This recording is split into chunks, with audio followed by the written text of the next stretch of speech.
Hey everybody, when we think of God's eternality, what do we think?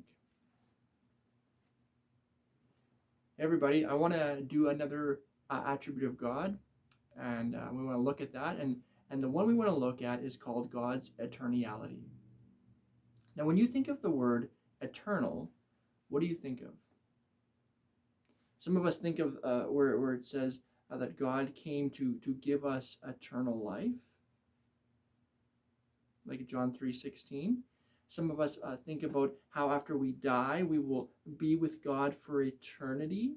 Some of us think about how before there was a world, God had existed from eternality with his Son, and he loved the Son. I think when theologians use the word eternality, they're thinking of the idea of non-temporality or timelessness, this immortality that God possesses. And so when we think about God, is God has God existed for eternity, and God will exist in eternity? Is God eternal past and a God eternal present? Is that the or eternal future?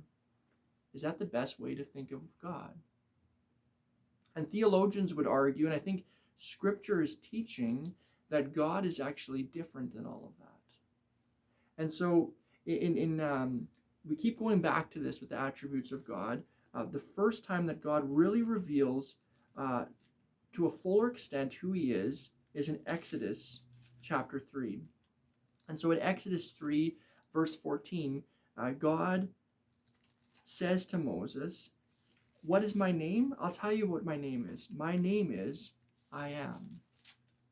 God doesn't say I will be or I will become, but God is saying, my name is I am. And Moses is probably thinking this is a weird name for God, but I think what God is trying to show by that name is that he is eternally present, he's unchanging, and he is faithful. And he's specifically revealing his name this way because 400 years ago, God promised to Abraham that this would happen, and now it is coming to pass. And so God's saying, I am. And it's right after, it's really interesting. Right after he says that, he says, God also said to Moses, say to the Israelites, the Lord, the God of your fathers, the God of Abraham, the God of Isaac, and the God of Jacob has sent me to you. This is my name forever, the name by which I'm to be remembered from generation to generation. And so God is saying, 400 years ago, I was with Abraham, and I told him that this would happen, and now it is coming to pass.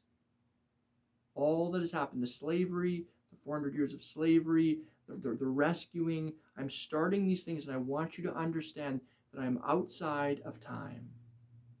And so the church fathers, I forget which church father now said this, but he said that the best way to understand God is to understand that God is outside of time. He's not a part of time. And he said, I want you to use this analogy.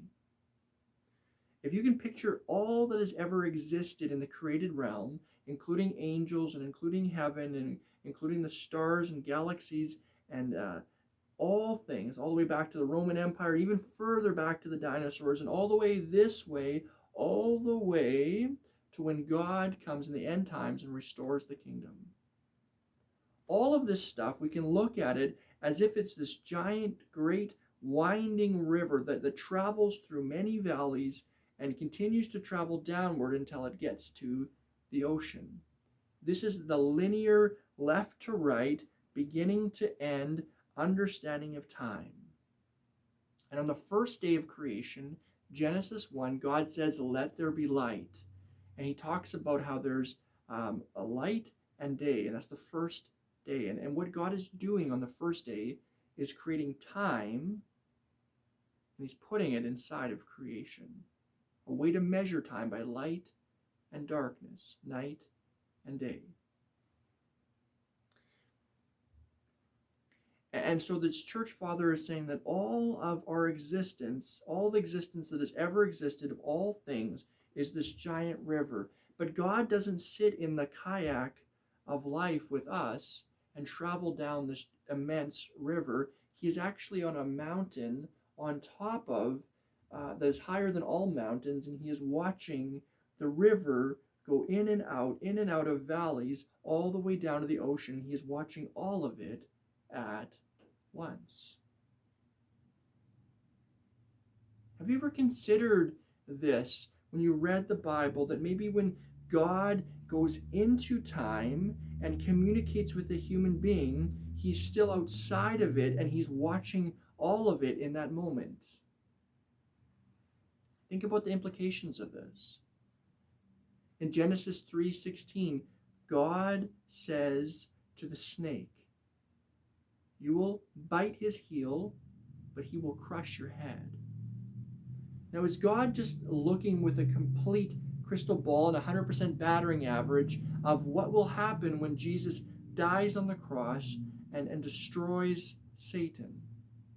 When Paul writes, God will soon crush Satan under your feet, and we recognize that at the end in the book of Revelation, God does this, and this ancient serpent who's poised to kill the Messiah is actually thrown into the lake of fire. Do we understand that maybe it's possible God is watching all of this in real time in the present tense?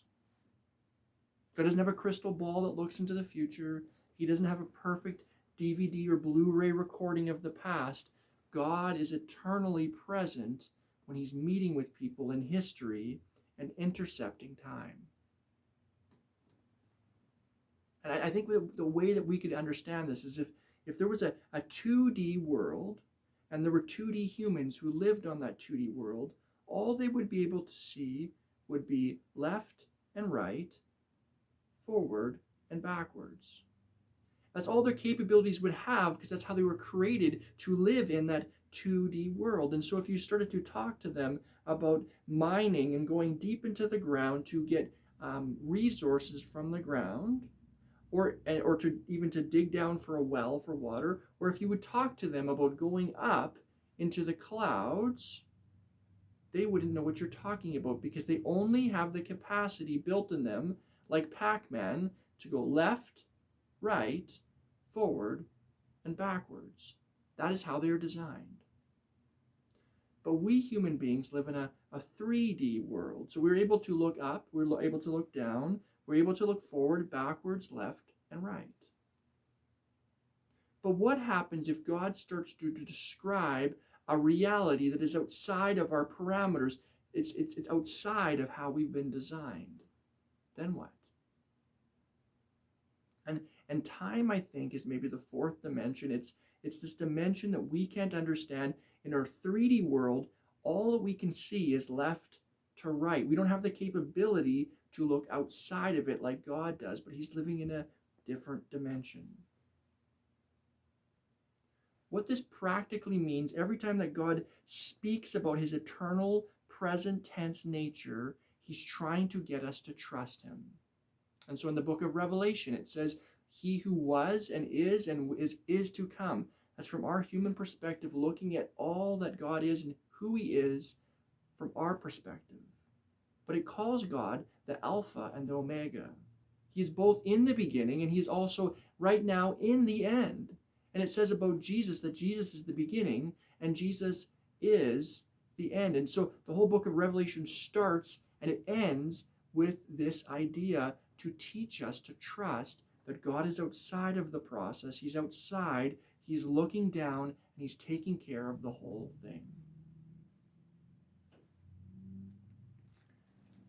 I don't know if this is something you've ever thought about before, but I want us to trust in God. I want us to put our faith in a God who's eternally present. And on Sunday, we just preached the sermon about Jesus talking about don't worry.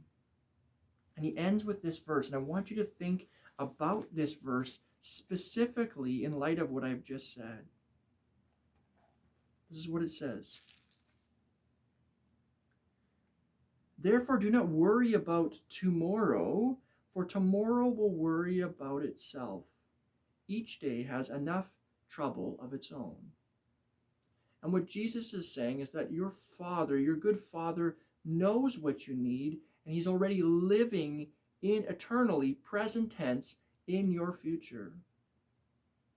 And he's eternally present here now with you in your present. And because you only have 3D understanding, you can only view time in the moment which you find yourself in. Meet God, who is eternally present. Meet him in your present. Don't live in your past. Don't live in your past and don't live in your future. Meet and connect with the eternal God right now, because that's where he wants to meet you. That's where he wants to shepherd you. He wants to take care of you. He wants to reassure you and comfort you.